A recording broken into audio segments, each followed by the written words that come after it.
Welcome to Ladies Talking Love, Season 2, Episode 22, Unpacking Purity Culture.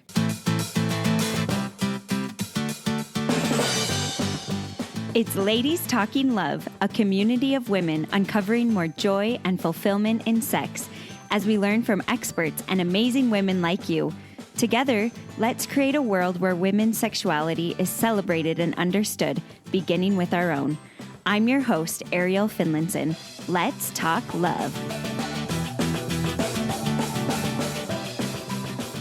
I was raised in a very religious family and really strong faith tradition, and I learned so many great things about loving other people and trying to follow Jesus Christ. But I also internalized a lot of harmful things, especially that I think came from purity culture. A lot of those things affected me going into my marriage. Just these beliefs about male sexuality, that men are usually just more sexual than women, and that for women especially, you shouldn't be sexual. And if you are sexual, then that's really dirty and bad and sinful. So many of the things with purity culture were aimed specifically at women. And even though there were negative effects for men and women, I think that as women, we have more effects that really limit our capacity to really uncover the beautiful, fulfilling relationships we can have with our spouse. And I think that as we dig into purity culture and start to recognize and talk about what purity culture is and the different parts of it, you may be able to start to uncover some of the aspects that are still affecting your relationship negatively. Dr. Camden Morgante is a licensed clinical psychologist and former college professor. She writes and speaks about relationships, sexuality, and faith, and is a regular contributor to Christians for Biblical Equality's blog, Mutuality. She is currently writing a book on the myths of purity culture. Dr. Camden also provides coaching services for purity culture recovery, egalitarianism, and faith reconstruction. She lives in Knoxville, Tennessee with her husband, their daughter and son, and 2 rescue dogs.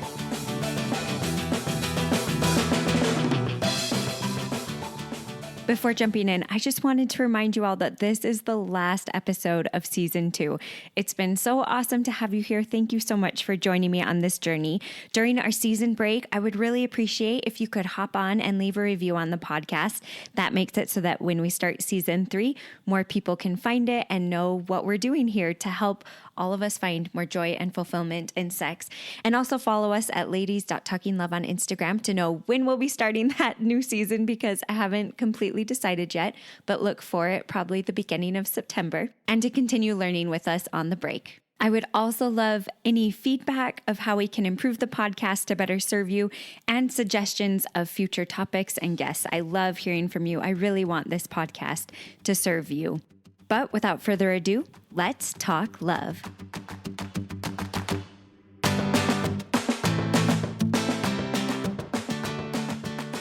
I'm so excited to have Dr. Camden Morgante on Ladies Talking Love today. Thanks so much for joining me.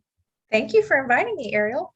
I'm really excited to talk about purity culture, because this is a big culture that we see in faith traditions that can be really harmful to especially women. And so I just wanted to start by kind of having you explain, what is purity culture? Purity culture was a movement, mostly in the late 1990s, early 2000s is kind of when it reached its peak.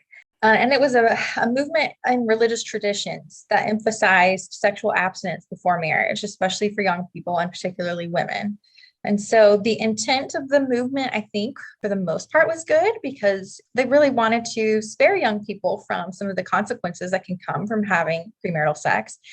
And I think that the movement also really had this genuine belief that premarital sexual abstinence is what God wants of his followers.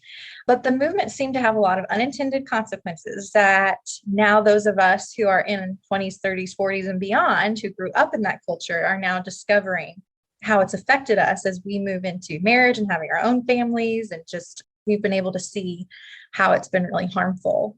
I started writing about it a few years ago. I wrote an article that won a writing contest on 5 purity culture myths, and that's really what got me started. And now I'm writing a book on the subject and speaking about it on podcasts like this one, and just trying to spread a message that we can value sexual abstinence before marriage, but also value holistic sexual education and having a shame-free view of sexuality as God intended it. Oh, I love that. And before we jump into some of the negatives of the culture and what we've seen as the women who've grown up in it, including myself and you, have kind of seen, what are some common examples you could give us of how we see purity culture being taught? I mentioned it was a religious movement, but really it pervades the larger culture too. So some of the examples are just this big emphasis on that women's virtue is found in their purity or their virginity. And so even though our broader culture can be very sexualized sometimes, we still see some of these ideals of like women have a virtue and they need to protect their sexuality from men. And so that's one example. A heavy emphasis on like gender stereotypes when it comes to sexuality, of all men are sexual and all men want sex more than women. Sex is for men, for their pleasure rather than for women. You hear a lot of that. And then a lot of emphasis on modesty and modesty culture of it's women's responsibility to dress in a certain way to make sure that men aren't tempted and we don't cause them to stumble. And basically that it's the burden is on us as women to keep them from sexual temptation or impure thoughts. So just a lot of the messages were very much emphasized to women and not as much to men. And so that's why you find that women were more harmed by purity culture than men, although they were harmed too. Why do you think that it focused so much on women?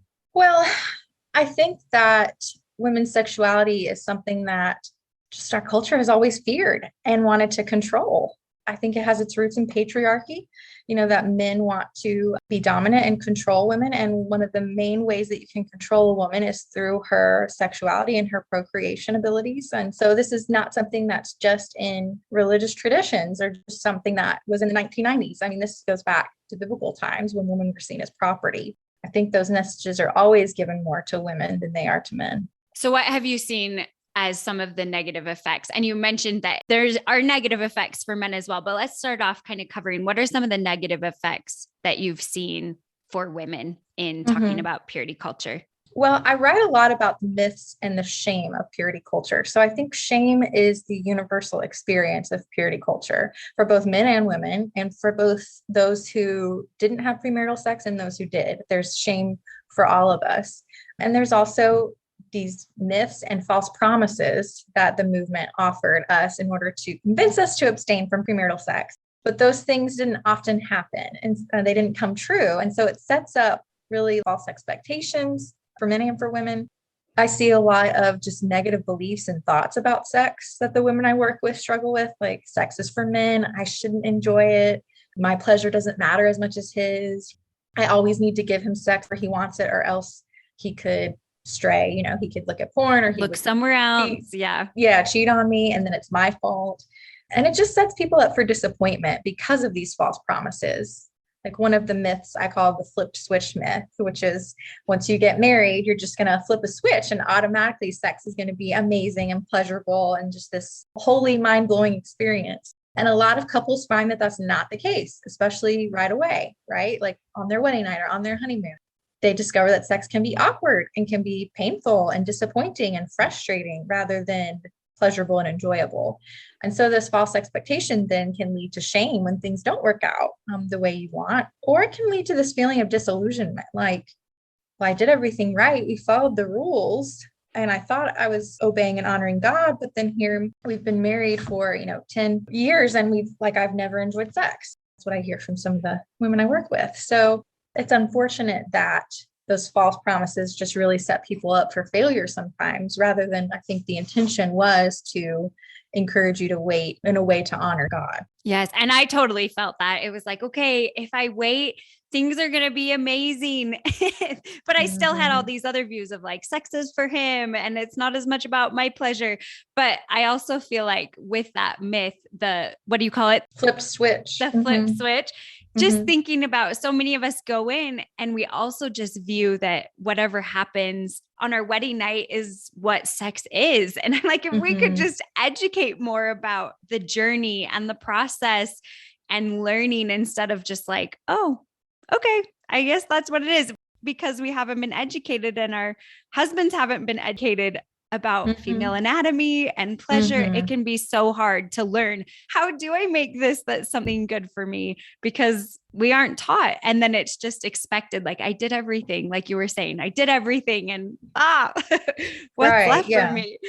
And the thing about a flipped switch is that it's a one-time deal, right? It's just on or off. Yeah. Whereas your sex and your intimacy with your spouse is a lifelong journey. It's always changing and evolving. And, I tell couples, you're not going to have it all figured out on your wedding night, on your home, 1 year in, 5 years in, like it's a journey and it's going to change as you age and health changes and, having pregnancy and having children. Just it's a lifelong journey. And that's the beauty of a committed Christian marriage, is that we get to explore that with our spouse for life. Then we get to journey with them and really own our sex life with our spouse and have it be something that we figure out together rather than just a one-time flip. Yeah. Flip it on or off. Mm-hmm. And I think that is so beautiful because a lot of us have the right context where we can create this beautiful, intimate sexual relationship because we want to stick around for each other and we want to be there for each other and support each other. And I just recently was watching a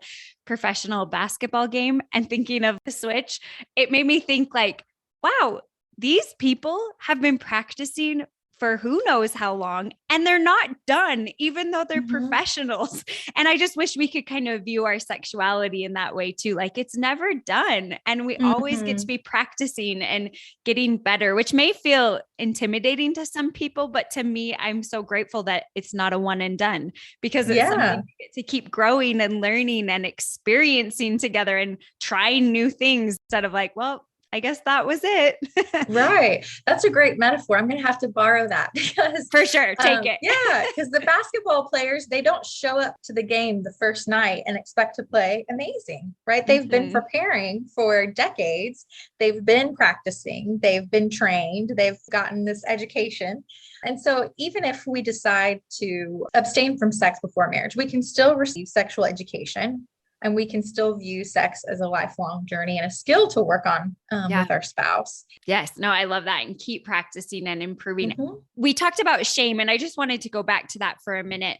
Why do you think shame comes up for so many of us? And what have you seen in purity culture that teaches us to kind of innately think of sexuality as being shameful? When I said it's the universal experience of purity culture, it's because shame is the sense of I am bad or I am wrong. And so when you emphasize modesty to women only and you tell them your body is a stumbling block to men, your body can be dangerous or sinful in some way. Your sexual pleasure is dangerous because, if you are with your boyfriend and you're holding hands or kissing or whatever you're doing and you're experiencing some sexual desire, that's dangerous and you need to shut that down. So then it leads to this feeling of shame of I am wrong, I am bad, my sexuality is wrong, bad. And that doesn't just go away when you get married, when you say I do. Like those thoughts and those beliefs and just our body's reaction is just really hard to turn off once you're married.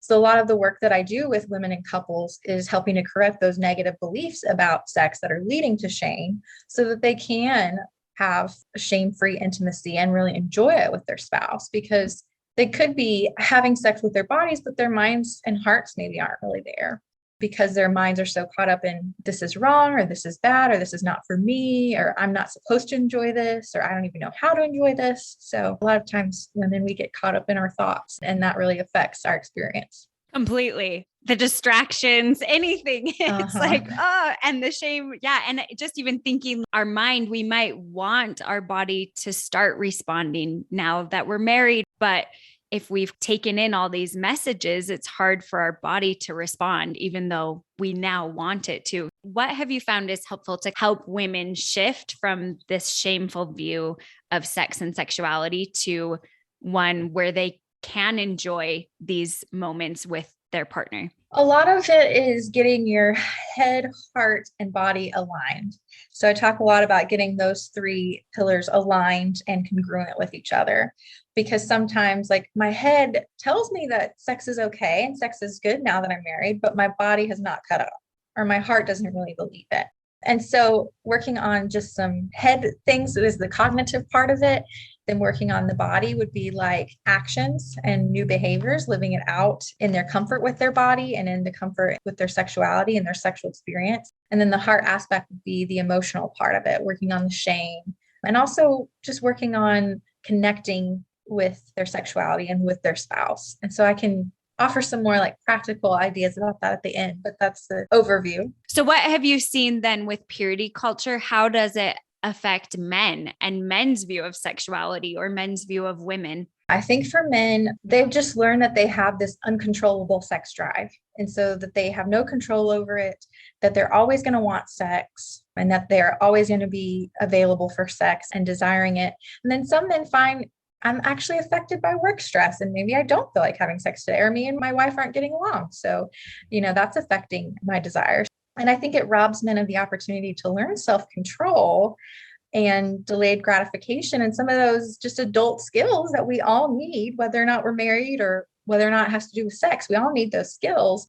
because they were just told, oh, well, you're a guy, so you're always going to be sexual. You can't control yourself. And the girls are going to control you for you. Right. Yeah. And then they may enter marriage with this idea, oh, well, now that I'm married, I can always have sex whenever I want. My wife's always going to be available. And then they find, oh, wow, like during pregnancy or postpartum, there's going to be some times where we're abstaining from sex, or maybe natural family planning. If they're practicing that, like there's times you have to have self-control and abstain from sex, or just, other factors, we having young kids, things like that. Like I mentioned, health issues. So we still need those skills, even in marriage, even when sex is allowed. And I've even found from my experience and women I've talked to, even more than the men believing a lot of those myths, I feel like because of purity culture, women view their husband in that way. And I'm sure there are some men who, because of purity culture, have taken those in too. But I think a lot of it that I've noticed is because of purity culture, we as women view our husband that way. And so like Sheila Gregoire talks about in her book, these men are like, please say no if you don't want sex. But we feel like we can't because he's going to look elsewhere or he needs it, and I just think it's so interesting looking at that as we can shift this for men and women, we can really come together and create something so beautiful because we can see each other as we are and both have self-control and both have desire. And I think looking at sexual desire too, like you said, so many of us think like, well, once you get married, we can just have sex as much as we want, but we need sexual control and consent just as much in marriage than before. And so I think I'm so glad that you brought that up. Right. And I've worked with some women in couples where the woman is almost like confused or offended if her husband doesn't always want sex because she was taught that that's what he's going to want. Or like, wow, I'm like just getting out of the shower and I'm naked and he's not all over me. Like, what's wrong with him? Or like, is he not attracted to me? And it's like, no, he's just like getting ready for work and distracted, or just, it's just normal stuff. But we were taught a certain way that men are sexually. And so when things don't conform to that, that leads to shame again. Totally. For both men and women. And for women to say no, it's like, well, women don't want sex as much. But if a guy says no, it's like an attack on you as a woman. Yeah, there must be something wrong with me. Yeah. Yes. Yes. And I've loved Dr. Sarah Hunter Murray. She's a researcher who did a lot of research on male sexuality. I've had her on the podcast in season 1, but a lot of her work, it was so interesting to hear because she basically went in like, we have all these beliefs about male sexuality, that they're always in the mood, that their sexual desire is high, always, they're always ready to go. And she went in like, are these true? And so much of her research came back to show just how much more diverse. And there are times where they're not in the mood or they're affected, like you said, by work stress or not feeling connected in our marriage. And I think that's so important to realize as women. Yeah. Yeah. And I want women to know their sexual pleasure matters too. And your sexual experience matters too. And it should matter to your husband. If you have a really godly and loving spouse, then he may be getting physical pleasure from sex, like he may be having an orgasm, but to have really a spiritually bonding experience and emotionally bonding, to have that 3D kind of physical, emotional, and spiritual intimacy, he wants you to enjoy it too. And so your experience as a woman does matter, and it should matter to your spouse too. And so I always want to encourage women to take their own pleasure seriously and to communicate with their husband about that and work on that together, because it's going to be a better experience for both of you if the woman's enjoying it. And how have you found talking with women? What are some things that help them shift from this shameful view of sex to understand that their pleasure is good and that they can feel pleasure and to speak up for their pleasure? Because I think most husbands in loving, good relationships, they want their wife to feel good during sex too, because it's about both of us. But as women, it can be really hard to speak up for our pleasure. What have you seen helps women with that? Well, I offer pretty culture recovery coaching for women and couples. And so some of the women that I've worked with, if they have, like I said, a godly and loving spouse, their spouse does care about their pleasure. So if your spouse doesn't care about your pleasure, we've got bigger problems to address first. Yeah, way bigger. Yeah. But for the majority, the women that I've worked with, their spouse does care and is really loving and patient and wanting it to be a good experience for them, wanting to support them in whatever way they can. So I coach them on how to communicate with their husband about it in a non-blaming way. So it's not like, you don't pleasure me, or, I don't like having sex with you, but let's work on this together. And here's some things you can do to help me and support me. So slowing things down, more foreplay, talking about what feels good, touch, where, how fast, and pressure and things like that. Just being open about being able to share that in a non-blaming, non-judgmental way. And that's okay. Like, your spouse is not expected to read your mind. And sometimes that's a false expectation we go into marriage with, of like, he's just going to know what brings me pleasure. He's going to know what feels good. Well, often we don't even know ourselves. Yeah. And it changes day to day sometimes. So yes, coaching them on how to communicate with their spouse about that. I just saw a really funny reel recently, and they were just taking random guys off the street. Like, can you point to the clitoris on this diagram? And like, none of them, they were so off. And how can we expect our spouse to know where our pleasure center is if we don't know and we can't tell them, because we can't rely on them? Yeah. It's not their body. And that comes back to sex education, that women should be informed about where their clitoris is and that its only function is for sexual pleasure, and how to coach their husband on what brings them pleasure, what they like. And have you seen, when you're coaching women, is this shift pretty difficult for most women to kind of get to a place of, my pleasure is good and I want to talk to my husband about it? Is it pretty hard to get there, or is it a pretty like, okay, I can see this, let's start practicing? What have you seen with that journey? I think the desire to believe that is usually there. Like, I want to believe this, but I just can't seem to get past the purity culture messages. So one exercise I take them through is from cognitive behavioral therapy, which I practice as a psychologist. When I'm doing it within a coaching venue, I have my coaching clients write down, what are my beliefs about sex? And where did this belief come from? Like, who gave me this belief? Was it my parents? Was it my faith leader, a book? And why did they give me this belief? Like, what was the intent behind it? It helps them kind of break it down and start deconstructing, like, where did this come from and what reason? And often the reason is they wanted to prevent me from having premarital sex, from the negative consequences of that. They wanted to keep me from harm, or they wanted to control my sexuality in some way. So that's kind of step one. I'll have my clients do that week one. And then the next week when we meet, I kind of add to it. So you take those same negative beliefs and like, how is that affecting you? It would be like the next thing to write. So how is that particular belief showing up for you? So maybe if the belief is that, my husband is always going to want to have sex with me and I shouldn't say no, then the effect is I never say no, but then I don't enjoy it and it's not as satisfying to me. And then I'm dreading it, or my sex drive is really low. So that would be the effect. And then we work on creating new beliefs and new behavior. So that's the next part where you can see we're working on the head knowledge. And then next we're going to work on the behavior, which is the body, getting the head, heart, and body, like I said, aligned.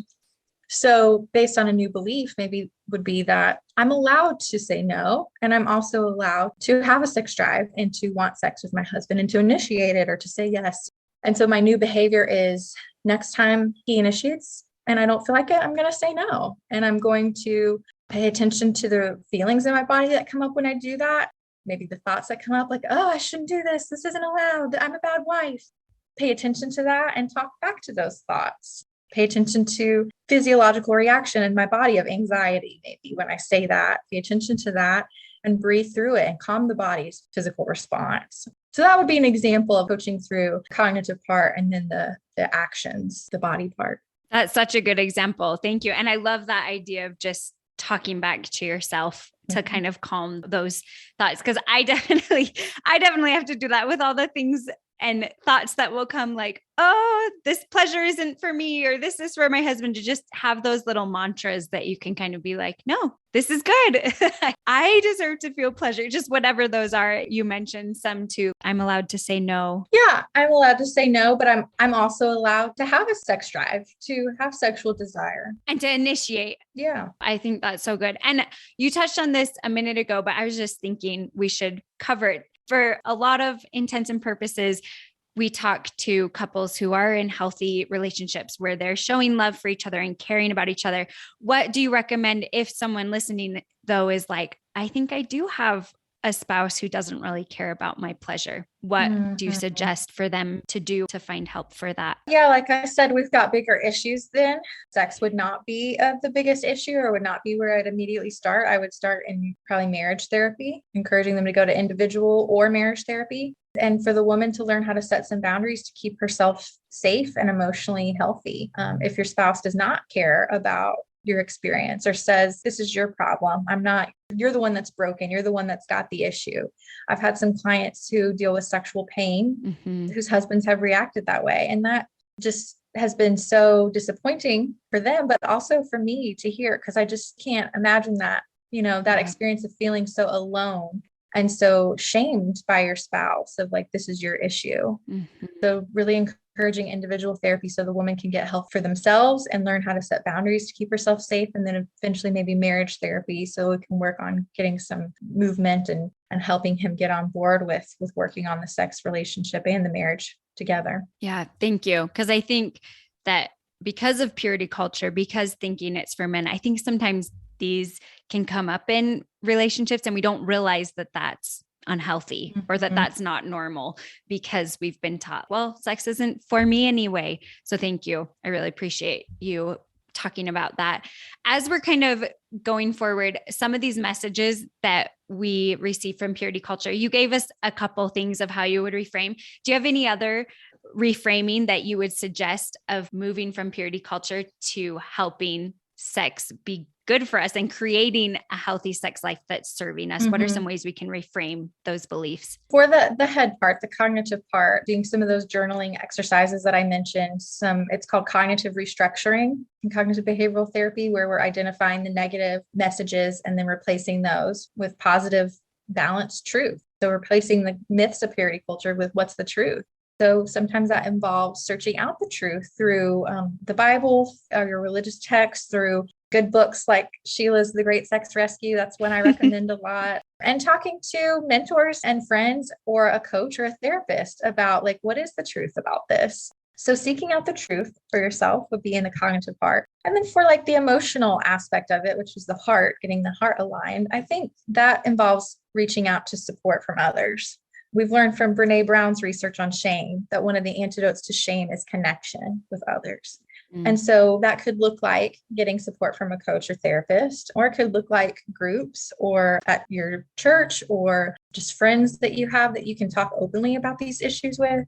And even community on social media. I've learned so much from the people I follow on social media and the people that follow me.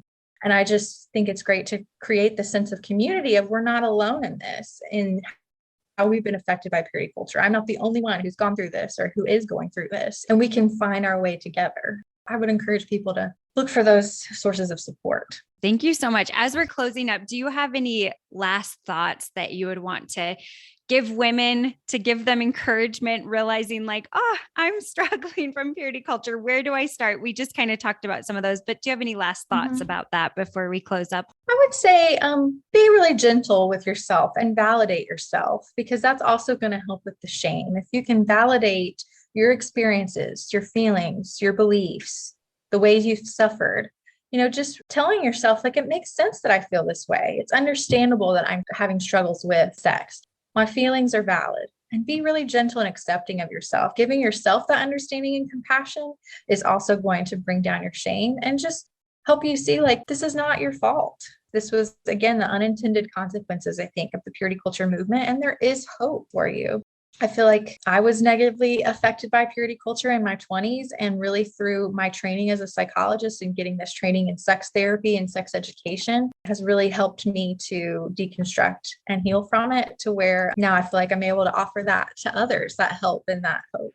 So there is hope for healing and for you to enjoy sex. You're not broken and defective beyond repair or anything. It's so true. Like you said, those communities can be so helpful to just learn from each other and realize that you're not alone in this. And you have so many great resources. Can you tell us where we can find you? Yeah, my website is drcamden.com. I have a blog there with lots of articles that can be helpful resources. And then I offer coaching for purity culture recovery and faith issues. And so people can go to my website to learn how they can work with me on that. I see women and couples for that. And then you can find me on Instagram, Facebook, or Twitter under the name Dr. Camden as well. So I'd love for people to join, again, what I feel like has become a community of those of us who are deconstructing some of our faith, but still want to hold on to our faith and our love for Jesus, but just to move forward in a healthy way. Thank you so much for coming on. This has been awesome. Yeah, thank you for talking with me. I enjoyed it. I hope that you enjoyed this episode. I really loved what Dr. Camden talked about when she talked about having a 3D experience.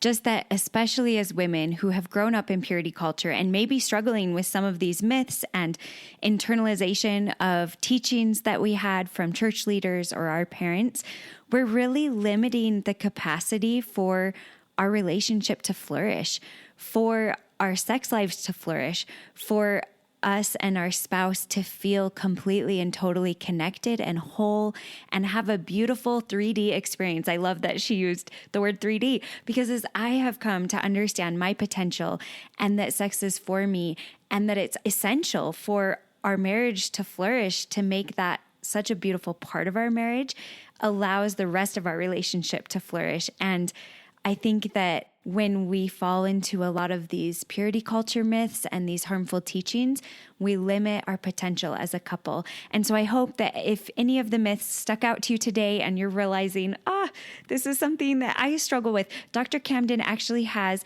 a purity culture quiz that you can take on her website that kind of helps you figure out what purity culture myths are impacting you the most. And I hope that what we talked about today gives you some places to start deconstructing and figuring out how you want to reconstruct your faith in a way that's going to work for you and your spouse and still be able to live the values and beliefs that are important to you. I'll have that purity culture quiz of Dr. Camden's linked in the show notes. And as always, thanks for talking love. Thank you to all of you who listen and join me on this journey, and to our Ladies Talking Love team who make the podcast possible. Thanks to our sound wizard, Kimberly Demers, our newsletter guru, Lauren Barton, and our miscellaneous task whiz, Jana Norman. As always, thanks for talking love.